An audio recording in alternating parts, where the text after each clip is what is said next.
From George Washington to Abe Lincoln, our nation has been defined by amazing individuals who are the 4 individuals that define the NBA. Who is on the NBA's Mount Rushmore? Okay, stumbled through that one. Okay. So starting out here, I think we'll definitely have some similarities in this one. I think if anybody does not have this person, then this is an issue. On the farthest left, because it's an importance whenever people talk about the NBA Mount Rushmore, they talk left to right, left being most important, working its way down. So the farthest left would be Michael Jordan. A lot of people are going to be surprised by this because they say, I'm going to say LeBron, but no. I'm going to tell you why it's Michael Jordan, because he is the longest tenured GOAT, longest greatest player of all time. He was the greatest player of all time for almost 30 years until 2016 when LeBron took that title. But still, phenomenal player, second greatest player of all time, awesome. But going right next to him will be LeBron, who will eventually move over to the left. But for right now, 2018, we're just going to be nice and say Jordan can still have that. LeBron's right next to him. He is a new GOAT. But even if you don't think LeBron's greatest of all time, you know he is one of the greatest of all time, and he is the most versatile player of all time. He deserves a spot on Mount Rushmore. 8 straight finals, that is insane. Definitely worth recognition on here. And then going right next to him will be Bill Russell. Bill Russell, the greatest champion of all time. Most rings in NBA history at 11. Has 8 straight rings. Got one in his rookie year, and got one the year he retired. 11 rings in 13 NBA seasons. That's unbelievable. Now, for this next one, I'm kind of cheating here a little bit, and I feel bad about that. But depending on the day, this one changes for me. It's just one of those things. Kobe. Yeah, it's like me. I say the third, fourth greatest player of all time. I go back and forth between Magic and Kobe, depending on the day. If I watch who's highlight that day, that's who I say is the greatest of all time, the 4th greatest of all time. So for this, I'm saying it's between Kareem and Magic. Today, as of right now, I'm saying it's Kareem that should be on here. Magic was a better face of the NBA. Like he, businessman. He during the '80s, the NBA belonged to him and Larry Bird. So that's why he would deserve a spot on there. But I'm gonna say Kareem today because he is the NBA's all-time leading scorer. He had the most unstoppable shot in NBA history, and I think that's definitely enough to deserve recognition of being on the NBA's Mount Rushmore. And a lot of people believe that Kareem's the GOAT. I'm not anywhere near that spectrum, but I do recognize he's a fantastic player, and he definitely deserves to be on Mount Rushmore. Yeah, mine's similar to his. My first person, I have Michael Jordan. Not more because he's the GOAT or whatnot. I just think he will forever be like the face of the sport. Like people say all the time, he's the ghost that LeBron's chasing and he's never be able to pass him. I just think when people think basketball, they're going to always think Michael Jordan. Generational. Yeah, and I mean, it's been... I don't know how many years since he's played. How many years? 2003, yeah. So, I mean, it's been a while, and people still, when they think basketball, it's Michael Jordan. Like, it's not... Absolutely. Obviously, he's not the logo. That's Jerry West. But I just think he'll forever be the face of basketball, the face of the NBA. So that's why I put him first. Second, I put Bill Russell, just because of, kind of like James saying, his longevity and his unprecedented amount of success. There was never more, or probably never will be, a more successful player in the NBA. I mean, that is just... Obviously, he was a little ahead of his time, and his stats confuse people because I think it was like 14 points, 22 rebounds, 6 assists, which is just a weird stat line. Like that hasn't happened in years. And actually, when he played, they didn't even record blocks, but like eyewitnesses say it was like 6 blocks per game. So I mean, it's hard to measure how good of a player he was, but just because it was unprecedented success, I'm gonna put him in a second. For my third person, I'm going to put Magic Johnson, just because of how he took the constraints off of a basketball player. Because how tall is he? I don't even know. 6'8". He's like 6'8", 6'9", and he was the point guard of the Lakers. I mean, he was the first to me. He was another player so ahead of his time. He was the first player to me who was like a big man, who should have been a big man that had that could do everything. I mean, he didn't really develop his shot till later in his career, and even when he did, it was like a set shot. But I think he's like the first modern player. I'm not saying there wasn't players like that before, but I just think he's like more close to what the NBA is like today. And I think he's kind of big man trying to have the guard. Do it all, because now like even your centers can shoot threes, they can dribble the ball a little bit. I mean, and he was like that. He's a foundation. So he took the constraints off of basketball. That's why I have him as number 3. And then for my fourth, I have LeBron, just because I feel like he shouldn't be left out.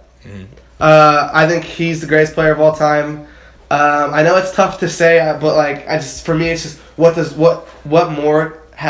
Jordan do better? Are you not entertained? Yeah, and like I think he's gonna be the face of the sport. Like he's been carrying the weight for some time now. He's like the next player that everybody grows up wanting to be like. I know Steph Curry had a little stint there for a little bit, absolutely. But I think like just for his success, his ability to play, I just think you can't leave him off. And I mean, if there's a fifth, I would pick Kareem. Yeah.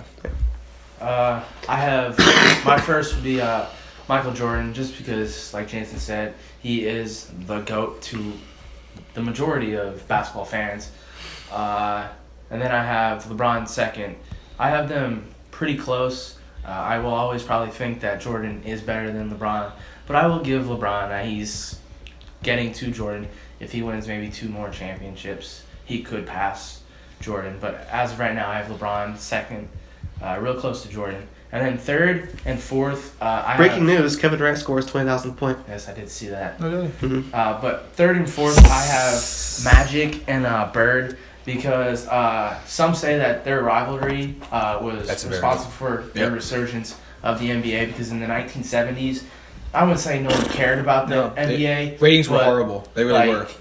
No one really showed up for the games and the three-pointers. Back when the game was good, before the three-pointers. But, most people say that the resurgence of the NBA was because of their rivalry. There was even 30 for 30, I believe, on their rivalry. Yep. And they're promotable. Most people say that was probably the best rivalry in the league ever. For a decade, it really was. They met, I forget how many. 2 of the best franchises going head to head. The two best franchises, Boston and LA. But I have Magic third in front of Bird, because Magic, I believe, like Dustin said, he pretty much was ahead of his time. He played point guard when he was mostly a center size at that time. And at the time he couldn't shoot, but as he developed his game, he could shoot a little bit better. And I have Bird fourth, just because he was such a great shooter, and he could be the greatest shooter ever. I know Brian Brandt, one of our coaching friends, he believes Larry Bird is the greatest shooter ever. Who? New coach we had this year. Yes. Brent, he plays in Milton League. He played for the Ryan Brandt. He played for Milton League. Helps a lot now with defense. Really good defense. I'd have to see him. Yeah, he probably know. I'll point him out. He'll coach AAU and stuff. Really good guy. Yeah. Really good guy. But back to this. Soul Family wore onesies for Christmas. Yes. Hilarious Instagram photos. Yes. Go give him a follow, guys. He's great. But cute kids. Back to the Mount Rushmore. Yes. Bird was ahead of the game. He was developing the shot 3-pointer before anyone else wanted to. He was a wizard with the ball. I know there was wasn't it him? The video. You're a wizard, Harry. Wasn't the video of Larry Bird throwing that crazy ass pass? Yeah. Oh, that was Pete Maravich, wasn't it? Yeah. What the fuck? He was throwing the. What was that coach's name? Like literally, he looked like he broke. It was that video on deceptive passing. But remember the Larry Bird, Michael Jordan McDonald's commercial. That was a good Remember one. that one where they're playing a horse or whatever for the bag? Yeah. When were you born, Chris? That's where 89. Holy fucking hell! The summer of '89. Was that? It's a cold winter, folks.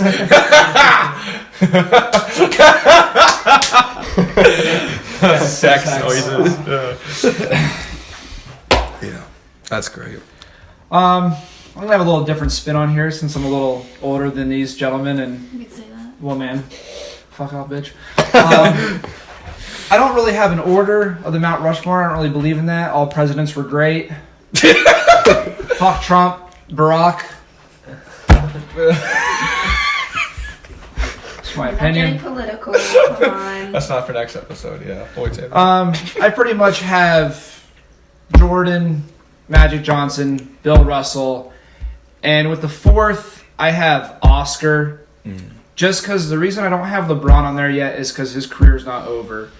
I don't ever compare him to Jordan. His career's not over. You can't compare two people who one is retired, one isn't. He's not done yet. Who knows what he's going to do? Will he be a GOAT? He will be a GOAT, not the GOAT. You just can't go 6 for 6 in the finals. That's pretty much GOAT status there. Oscar, a walking triple-double. Magic, the best point guard of all time. Jordan the best player of all time. Bill Russell, stats just don't lie. You play to win, 11 championships. The only person I would substitute or alternate for Russell would probably be Shaquille. Most dominant. Dominance, It's just you just couldn't stop that. But until it's over, LeBron's off my Mount Rushmore, and I'm sure that's very hard for a lot of people. But that's the only reason. Not because he doesn't deserve to be. He will be. Just it's not over yet. So what I don't like about this conversation is that, like, honestly, I'm not angry about that, and like, I'm not gonna lie, I kind of expected more animosity between this topic. We've kind of been respectful of each other's opinions for this one, but don't worry. Well, I'm sure eventually we'll turn up when it talks about like the great stuff. But no, I think like we're all right because like. I think it's truthful and not biased. Yeah, no, cause it's that's the thing. Like, we have the cool people there. We all have we do. Yeah, we have obviously Jordan's on every list as he should be. Russell's on a lot of lists. I think he's all 4, right? Yeah. Jordan was on all 4. Was Russell on all 4? Yep. Yeah. No, not. No. Okay, yeah, but 3 out of 4, we all talk about Kareem, Magic, like Bird and stuff. But we all had, I think, good reasons for it. Like you said, I didn't even think about the whole Larry Bird and Magic Johnson. Like that was the NBA for 10 years, which is awesome.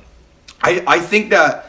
This is the thing that it's why I love the NBA. There are so many different faces, and the star power in the NBA is crazy. And it's like you can't tell the story of the NBA without mentioning Michael Jordan. You can't tell a story without mentioning Russell. You can't tell a story without mentioning Kareem and stuff. And that's why it's just crazy. Like in football, they do a better job. The NBA does a better job of promoting their players. Their players. That's because the NBA looks at a player as his own brand. Mm-hmm. Well, whereas in other sports you look at it as a team, which is fine. There is the Magic brand. There is the Bird brand, but there is also the Lakers brand and stuff like that, which is amazing how the Lakers are great, in my opinion, the greatest franchise of all time. We mentioned Magic, we mentioned Kareem, Shaq was mentioned. Even though we didn't mention him, I think some people definitely would have Will on their list. Yeah, for sure. Like, isn't that crazy? And even though we mentioned him as well, Kobe Bryant, another fantastic player. It's great that some people love him. Yes, that you can have, different businesses within a business, because they're on their own. Maybe business. they should add on to the Mount Rushmore. Maybe make some additions. Well, that's why I said I could four's tough. Four's tough. Yeah. Mm-hmm. Four's tough. And again, I'm not looking at it these aren't my 4 greatest players of all time. These are the 4 players that if I could only mention 4 players and I could give you the history of the NBA, these are the 4 players I would give you. You know what I mean? So and I think it's how. While we have you, Chris, who's your 4 greatest players of all time? Well, 4's weird. Why don't you give us top 5? Top 5 position? Yes. Who you think that? Yeah. Well, no.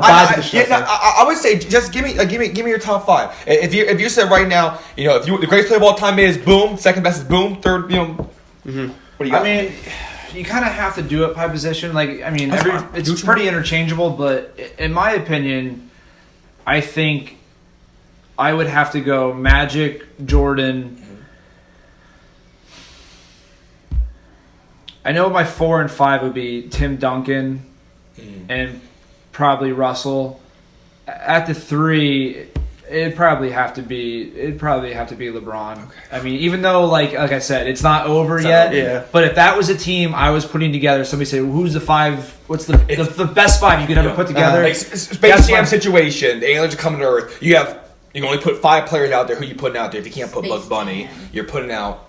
That was 5 players. Well, I think even if LeBron had a career-ending injury today, he'd still. Yeah. But to get on the Mount Rushmore for me, I think he needs to do 1 or 2 more things, and that's either an MVP, regular season, or a couple extra trophies. What's he at now? 8 straight finals. 8 straight. He makes it 12. I'm bumping Oscar off, and I'm saying even if he doesn't win, there's a good chance of it too. Isn't that crazy? Yeah. That we're sitting here 4 years from now, we're like, what if he could still be doing that? What if he gets and becomes the most points of all time? Which he's on pace. I believe he has a very good chance of doing that. Yeah, that would probably be one of the things I think. And for me, then because his other stats are good. Yeah, if LeBron, if on my list then for Mount Rushmore, if LeBron does that, then Magic probably is taking Kareem's spot. That's not necessarily fair because Kareem didn't do anything wrong. But my big thing for Kareem was the fact that he's all-time leading scorer. If he's no longer that's true. Then I think at the end of LeBron's career, it's not going to be the finals appearances or the rings.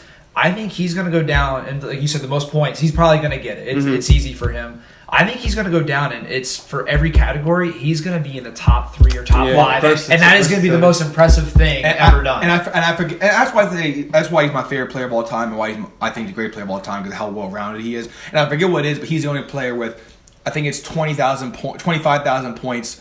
Whatever 1,000 rebounds, whatever. Like I forget what it is right now, but he's like the only player in that category with so much of each, and that's especially the way the NBA is today, where you want to stuff your stats. Like he's gonna keep failing on them. Yeah, no, absolutely, because that's what as a star you're expecting. I think he'll surpass Shaq as the most dominant player. He's literally Magic Johnson and Michael Jordan put together, and that's.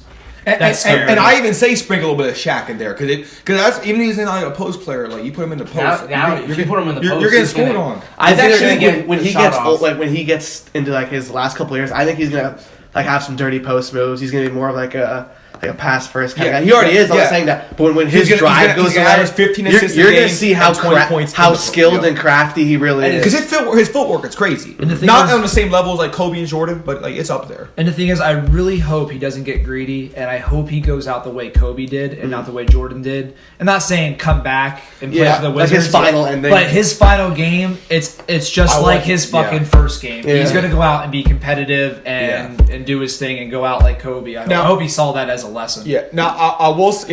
Kobe's tour is the ideal way. If you are one of the greatest of all time, that hands down, that is the best way to. That was the best way to go out. Like if you win a champion, basketball. If you win a championship doing that, like a championship game, that'd probably be pretty cool too. Like I mean, even if it's his last. But let's say they don't make the playoffs. If they lose or something, he has a great last game, and you go off for 60, and that's perfect because. But what I love most about the Kobe thing is like that 60-point game, but he said, "Hey, I'm retiring. Like, come and enjoy this one more time." Yeah, and he kicked the Jazz out of the playoffs that year too, which was another great game. Yeah, I respect. It's just so great. Was it Joe Ingles? Joe Ingles was the only player playing defense. Yes, absolutely. Yeah, did Kobe thank him? Kobe did thank him. I think he thanked him like a letter. Yeah, I went back and watched the game, and Gordon Hayward was such a bitch. Oh, because everyone's like, let him have his moment. Like, respect the man and play some fucking defense. Yeah, fuck your ankle. Yeah. I mean, don't get me wrong. He was gonna go off regardless. But the defense is. But I don't give a fuck. And he really, he shot a fuck ton, obviously, but it really wasn't. He didn't shoot that bad. 44%. That's not bad. That's what Russell Westbrook down the won stretch MVP on. when the game was on the line. They actually played defense, and he still balled out. Like hitting crazy split shots, double teams. But that's why we always say, like, for us, not for you, but for us, that's our generation's Jordan. I'm not saying like it's not the type of player that I'm like, oh, that's what I want, start a franchise around. But like I said, like I like LeBron because how well rounded he is. But there's just something magical about watching Jordan. He is like our generation's Jordan because like when you're a kid and you're playing any basketball, you shoot a dumb shot. What do you say? Kobe. Say Kobe. Yeah. And for the little year I'm the biggest LeBron fan I know. For the couple 3 months there, you said Jim Erno. True. Yeah. Back in his college days. And then for a little bit, you're doing great in Shanghai, buddy. Hope you're doing great. Actually, for that little stint there too, you said Ray Ray.